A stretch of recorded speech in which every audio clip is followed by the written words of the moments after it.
Ladies and gentlemen, boys and girls, children of all ages, across all nations, races, and denominations, what is up? The King of Lightning, the King of Lightning is here today, bringing you guys and gals Hunter x Hunter, Chapter 355 review. Now, before I get started, let me say this. I waited until the Viz translation came out on Monday. And normally I don't do that for Hunter x Hunter. But I waited this week to see if there are any major differences, I can't say the word right now, differences in translation. And found out that not really.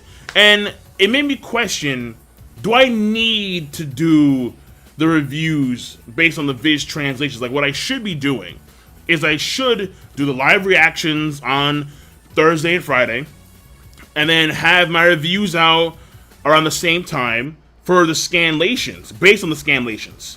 And then if I need to, have another video for that same chapter, a second or third video for the translation differences between the Viz Media translation, the official translation, and Manga Stream or Batoto or Kiss or Manga Pan, which I rarely use, but you know what I mean. So that is something I'm going to try this week. And also, understand that doing live reactions for Toriko, Bleach, and One Piece take a lot of time in of themselves. They really do. Now, if I would do them like the regular way, I could actually manage to probably do Hunter x Hunter live reactions. But if I'm putting, like, you know, clips, or if I'm putting meme photos everywhere, then that's going to take a lot more time. So I have slowed down doing that, and I put a lot less memes and whatnot in my live reactions. But adding Hunter x Hunter to the live reaction lineup, wow, I mean, holy, that makes my day a lot more difficult. And it's one of the reasons why I've stuck with only 3 chapters that I do live reactions for. So I know folks have been begging me, yo, King, you better do some Hunter x Hunter live reactions. And I was kind of like, I mean, if it takes me, like, roughly around 3 to 4 hours to do 1, let alone 2, let alone 3. I mean, shit, on a good day, I can do all 3 of them within, like, 6 hours. All 3 of them in 6 hours, or 7 hours. You want to put in Hunter x Hunter, which has a lot of dialogue. I mean, that would be like a live stream of some kind, like a Hunter x Hunter live reaction live stream, where we're doing this shit together or something, like taking a page out of Zoro Fanboy 124's playbook and just say, fuck it, we're gonna do a live stream of this live reaction of Hunter x Hunter or some shit like that. But either way, that's something that I know folks want me to do, but at this point in time, I don't see me doing them. Now, possibly, given the way Toriko and Bleach are going, because they do seem to be ending at some point, I may do Hunter x Hunter live reactions. Possibly. Alright? But I can't guarantee that I will. Because again, Hunter x Hunter is a series that has a lot more substance per page compared to every other shonen out there. That's true. So, and that substance requires time to analyze and discuss in mid-live reaction, which I always do. So live reactions for Hunter x Hunter would probably be around like 30 minutes. I am not joking when I say that. I am not joking. And that's a lot of fucking time. You have no idea. Alright, fine. Unless you do videos yourself. So, that being said, let me focus on the chapter I had. So, this chapter of Hunter x Hunter, I think is, it's the continuation of the battle. And clearly, Hisoka, it was already the case where he was on the back foot on the previous chapter. In this chapter, he's massively on the back foot. And this chapter ends off with Hisoka's hand being blown apart. So, his left hand. So, before I get to that, let me get to the pacing and the characterization, and then we'll get to the story progression. So first of all, when it comes to the pacing and the structure, once again, a lot of dialogue, but it's not overwhelming at all. It's actually fairly well structured. And again, it's the same fight. So the entire of the chapter, we have not deviated to other stuff. It's the same fight between Hisoka and Chrollo. There's a lot of analysis going on Hisoka's part. We have not gotten the internal monologues of Chrollo yet. That may happen at some point in the fight, but once again, we are mainly following the fight through the perspective of Hisoka. And so we follow his internal monologues and his analysis at real time, not Chrollo's. during the fight. So essentially, the pacing is relatively the same compared to the previous chapter and the chapter before that chapter. So the pacing, in all honesty, is relatively good, okay to good. When it comes to characterization, honestly, there's nothing really going on there. So moving on to the final, because there really isn't, honestly, because Hisoka's still doing his thing. It's been the same thing in the previous chapter and the chapter before that chapter. And when it comes to Chrollo, it's been the same thing as well. His tactics are still the same. He hasn't used any new powers. He is combining the powers in various ways with Sun and Moon and Gallery Fake, but at the same time, that was already deduced from the previous chapter. So again, when it comes to characterization, nothing really new is happening here in this chapter. Now we get on to the story progression, the meat of this chapter. Now, let me read to you from the Viz Media translation what happened in the previous chapter that led to Hisoka being put on the back foot after he realized that Sun and Moon could be incorporated to sustain the Nen that creates the Gallery Fake puppets. So, here's what happened. Instead of activate Gallery Fake, bookmark, close the book, create a crowd of corpses, activate Order Stamp, and command them to break Hisoka, in actuality, it is activate Gallery Fake, bookmark, close the book, create a crowd of copies, activate the Sun and Moon, impress the Sun mark on the copies, deactivate either or both, which is then started by a little note that says a marked copy is protected by post-death intensified Nen and won't vanish. Basically meaning that because the Sun and Moon became stronger because of the death of the Elder in Meteor City, and when you imprint the Sun or Moon symbol on a Gallery Fake clone, that clone still stays there. It's still active. That Nen is still active because the Sun and Moon themselves will always stay active. Finally, it is activate Order Stamp and then command them to break Hisoka. So in this particular panel of chapter 355, Hisoka is giving us the rundown about what occurred in chapter 354. So that was, I like how they did that. Here's what Hisoka thought happened, but here's what actually happened. Okay, fine. So that was pretty good. So once we get that rundown, we then get Hisoka. He shifts location back to the middle of the arena. He was in the stands, but he lost track of where Chrollo is. So to now get a better idea about what's happening, he goes back into the middle of the arena. And what he notes here is that the audience members seem to be relatively calm. And this applies also to the people that are on the balcony.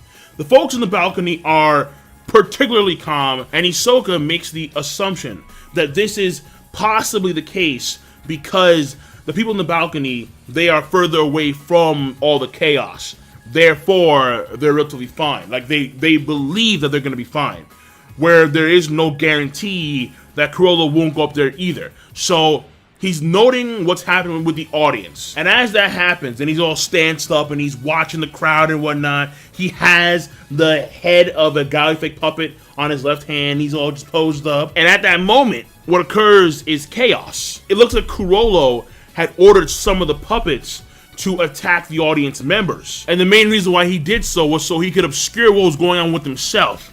Because Hisoka, he of course is clearly analyzing at great detail what is going on with the audience. So then you create chaos in the audience to distract Hisoka, or to try and make it hard for Hisoka to pinpoint what's going on with Chrollo. So once Chrollo does this, and Hisoka is having a much more difficult time keeping track of what's going on, he then appears behind the announcer, yells into her microphone, break Hisoka. So all the Gallery Fake copies with the Order Stamp on their forehead, they hear this, and they all swarm Hisoka. Hundreds of puppets. And once the swarm begins, Hisoka goes into a, like, Kratos God of War rage mode. He's like, you know what? Who gives a fuck? He has the bungee gum extend from all 5 fingers, and he grabs 5 of these clones. He makes it into like a chain and ball, and then he begins to swing this massive chain and ball hammer around himself as like a means of offense and defensive one. And it consists of 5 of these bodies. And I'm like, bro, he's he had that rage, like, rage face on. Like, you will all be decimated here and now. There is no escape from me, because I am Hisoka, Gonkun, Killua, like, Hisoka, savage. That was savage, man. That whole thing was savage. This bungee gum, get over here. I'm like, what? Like, that was, yo. Yay, Hisoka. Holy shit, man. Like, truly on some Chrollo shit. Ain't no doubt about it, right? So he's doing that.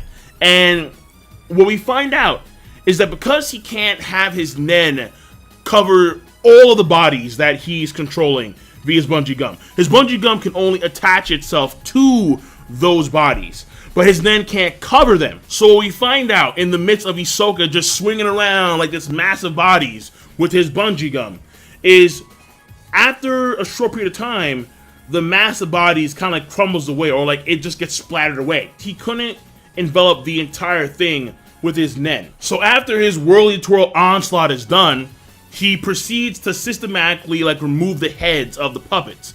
And what we see here is Chrollo is somewhere in the audience.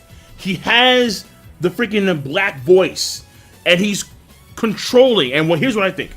He was controlling one of the puppets specifically that had one of the sun or moon marks on it. And I wouldn't say that there was a sun or moon attached to Hisoka's palm, but what I do think happened was that there was maybe one of those symbols on the head that Hisoka kept on using. Regardless, at some point, sun and moon do meet. And again, it's probably because one of the puppets that he was controlling, not with the order stamp, it probably had an order stamp on it. But, and then here's what's very important to know, okay? Chrollo never said that you cannot control a gallery fake puppet with both order stamp and black voice. My guess here is that either he had black voice and order stamp on one of the puppets, and so the black voice needle was controlling one, and that one was able to actually get sun and moon affixed to the head that Hisoka was using as the human head hammer, and then it exploded once Chrollo gave the order, once Hisoka retracted it back. Or it could be the case where instead of having an order stamp on its forehead, it's drawn, like Chrollo put a marker on its forehead, and it pretended to be an order stamp puppet, where in actuality it was a black voice needle control puppet. There are a lot of possibilities when it comes to what Chrollo did at that point in time. But the fact of the matter is that at some point, the head was affixed with the symbols of sun and moon. Either the head itself, or at some point, Hisoka got one of those symbols on its palm, which I highly doubt. Now, there's a moment in the chapter where Hisoka does use his left hand to make the 5 bungee gum strings, and he takes off the head of 5 puppets. And then later on in the chapter, we see that he still has that one decapitated head on his left hand. So because he had to use his left hand to attack some of the puppets, he got another head. So it is a possibility.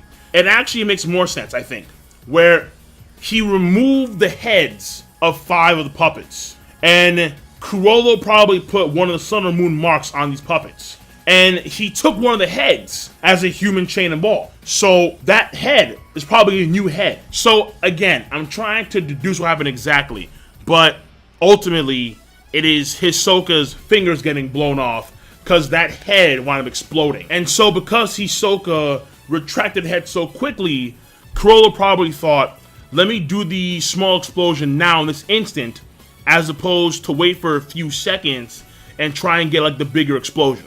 So that being said, people, that is the chapter.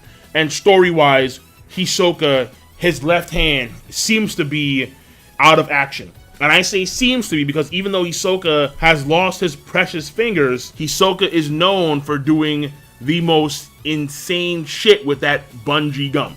So we'll see how it works out. So that being said, people, this chapter was a beastly chapter. It's going to get a rating of a great plus, and I am done. So King Lightning, rate the video, comment, and subscribe as always. Peace. Have a nice goddamn day.